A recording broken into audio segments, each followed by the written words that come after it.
Hi guys, welcome back to my YouTube channel. So today we are talking about the photo requirements for the developer. So in the previous video we did touch on how to complete the application form and the background about the developer, what is it and what are the benefits of applying for the developer, and we also touched on the eligibility requirements. So on this video I'm going to take you through the photo requirements for you to have complete application for the developer and stand a chance to be selected. So let's just go through these photo requirements. So the photo is one of the critical part. The picture is one of the critical part for the application, and make sure that you have your photo correct. Ensure that you take a picture that is meeting all the core requirements that are stipulated here. So if you go to the website, you will see on the instruction here they give you a photo examples. If you click this link, it will take you to this page where it gives or stipulate all the photo requirements that you should comply with. So in this video I'm just gonna go through the examples, showing you the photos that are acceptable and some of the postures that are not acceptable. And the next thing, I'll introduce to you the photo tool that I think is the best photo tool that you can use to crop your picture to meet the acceptable requirements. Then the third thing, we will use the tool that is provided already here. This photo tool, we have a photo tool that is provided already with the department and that you can just use to cross-check if your picture is right. And then lastly, I will run through the frequently asked questions. Okay, so if we come here on this when we come here on this picture, you can see the pictures here that are acceptable visa photos. You can see that they want you to take a picture that is clear, showing your skin tone, having a white background, no shadows. You shouldn't have any glasses, not wearing any hat. These are the examples of the pictures that are acceptable. So when you're applying, just ensure that your picture meets all the requirements for the department. So down here they give you detailed examples of pictures that are acceptable and some that are not acceptable. So I'm just going to run through all the pictures, showing you the examples of those that are acceptable and those that are not. Alright, so on this first one, we can see that this picture here is acceptable. It is very clear and it reproduces the skin tone accurately and does not have shadows. But alongside they gave you some of the pictures like this one. You can see that this one, the shadow is, there is a bit of less light on the picture. The picture is underexposed. And this one, the picture is kind of overexposed to the light. This one is acceptable, very clear. And this one here, it do have shadows touching on the left side of the face and the shadow that is showing on the picture. So you don't have a white background there. Then here we have this picture. The head is centered well and the correct size. It's an acceptable picture. But we'll come to this picture. You can see the customer here is very close to the camera and it doesn't meet the measurements of the head that should be on the picture. Then here the customer his head is not properly centered on the photo.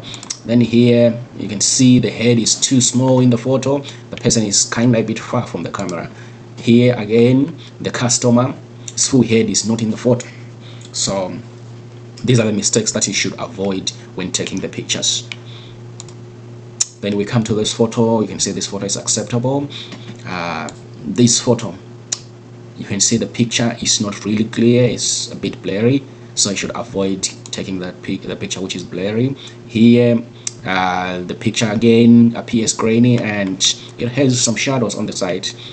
Then this picture is not the required measurements. You remember the measurements, we should have 600 by 600, which is 2 inches by 2 inches. It's not meeting those requirements. We come to the digital changes. So when you enhance your picture and make some changes on your picture, just make sure that it doesn't alter how you look. So on this picture, the reason it's not acceptable, this picture, you can see on the head there, it's not really, you can see that the head is altered, and now, and even on the neck there it's altered, and now it doesn't give the actual picture. So the retouching, it has changed how the person looked. So this is not acceptable. This picture is nice, white background, everything's perfect. Then this one, the image has been digitally changed to appear thinner, kind of stretched on the face, so not acceptable. This one, it has been edited again. You can see the eyes now showing some red eyes there. It's not acceptable. This one again, you can see it's an edited picture.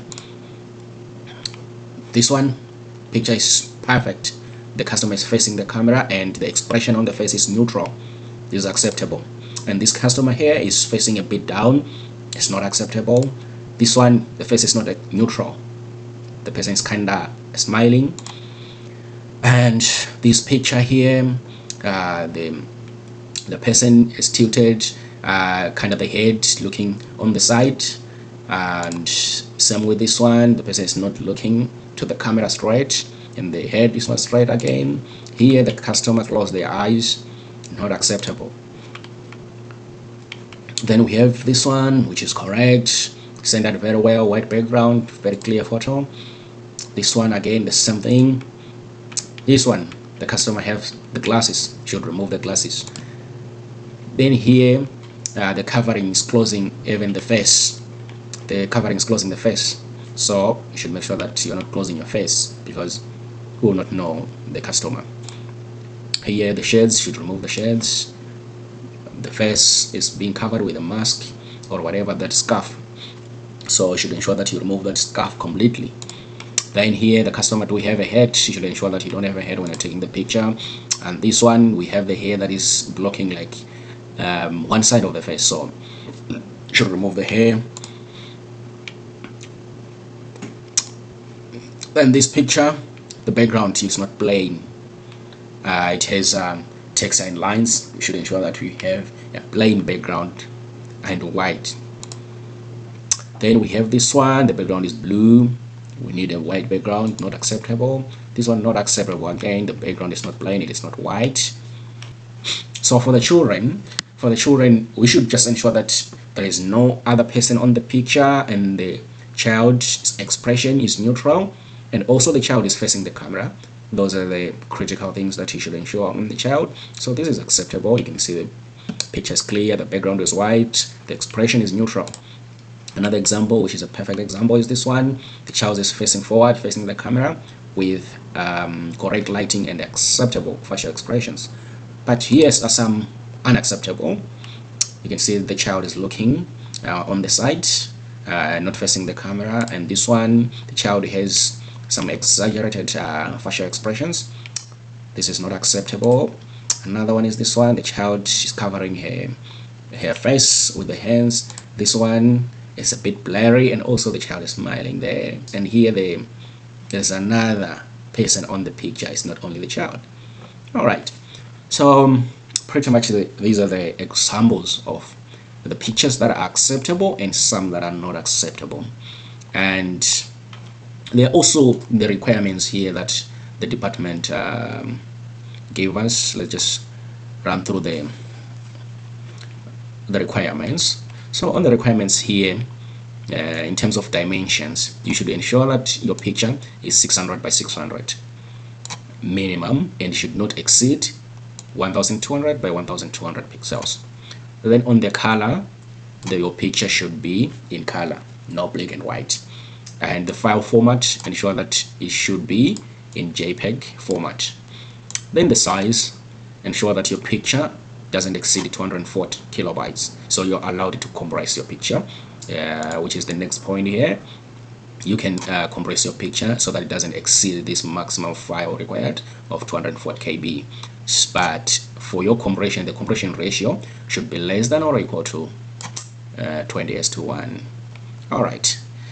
So that's pretty much what I have here, and you can also consider looking at these requirements whenever you have time to do so. So for my pictures, I use this photo retouching tool. It's really good. It does a good job, and I think you can use that too. It's called Passport Photo and ID Maker. It does a good job, and if you can check it out, I think it will help you a lot.